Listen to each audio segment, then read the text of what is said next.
Welcome back. हम लोग कर रहे थे एक्सरसाइज 5.3, उसका प्रॉब्लम 5 देख लेते हैं। क्या दे रखा उन्होंने, the first term of an A P is 5, so A is equal to 5। ठीक है, बिकॉज हम फर्स्ट टर्म को ए से डिनोट करते हैं तो first term of A P is 5 दे रखा है उन्होंने, एंड लास्ट टर्म इज़ 45। और लास्ट टर्म क्या है 45, that is A N is 45।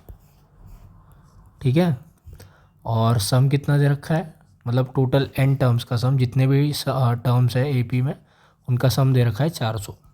ठीक है, and this some is 400। Find the number of terms and the common difference. तो हमें एन फाइंड करना है एंड डी फाइंड करना है। ठीक है, तो अगर एन फाइंड करना होता है तो काफ़ी सिंपल सा फॉर्मूला यूज़ करते हैं हम, लेकिन सिर्फ एन नहीं फाइंड करना है, डी भी फाइंड करना है। लेकिन फिर भी हमें पता है एस एन क्या होता है हमारा, एस एन होता है हमारा n/2 in bracket 2a plus n-1d। ठीक है, ये होता है हमारा एस एन। अगर इसको मैं वापस से थोड़ा ठीक से लिखूँ n/2, ए को दो पार्ट में तोड़ दूँ, दैट इज़ ए को 2a को a प्लस ए लिख दूँ, एंड बाकी का वैसे ही लिखूँ n-1d।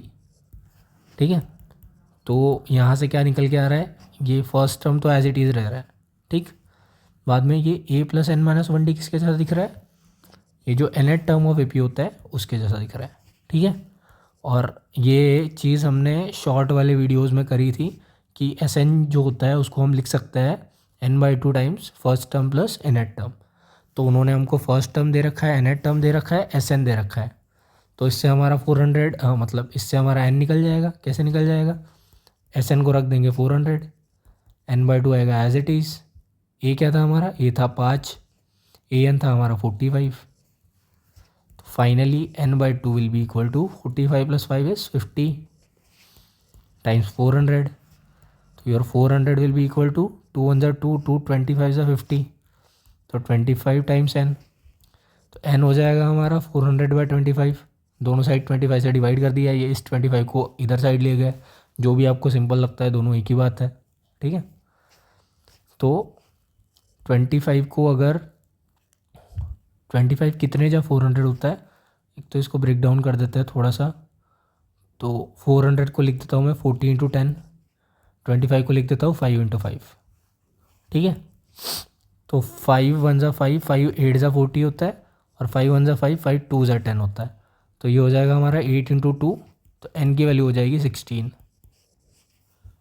ठीक है, तो टोटल AP में कितने टर्म्स है, 16 टर्म्स है। अब टर्म्स कितने हैं वो निकल गया। अब दूसरी बात पूछी उन्होंने, कॉमन डिफरेंस डी निकालना है। डी कैसे निकालेंगे, ए एन पता है हमें, ए एन कैसे निकालते हैं, ए एन निकालते हैं फर्स्ट टर्म प्लस n-1d।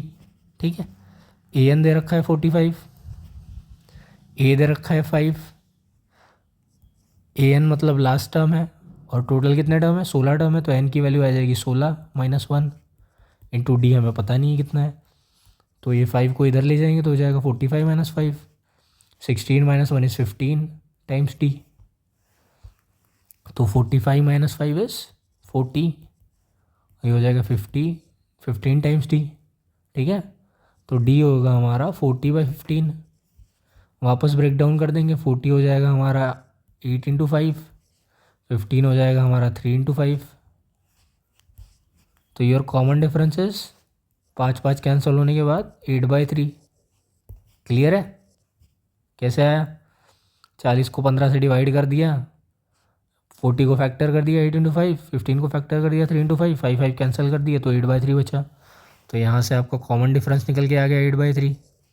तो क्या पूछा था उन्होंने, नंबर ऑफ टर्म्स जो कि है 16 एंड द कॉमन डिफरेंस जो कि है 8/3। तो यहाँ से एक इंपॉर्टेंट चीज़ क्या पता चलती है हमें, हम Sn को लिख सकते हैं n/2 times first term plus nth term. ठीक है, क्लियर है। तो ये चीज़ हमने यहाँ पे सीखी नहीं, जो कि हमने शॉर्ट में ऑलरेडी देख चुके थे। So thanks for watching.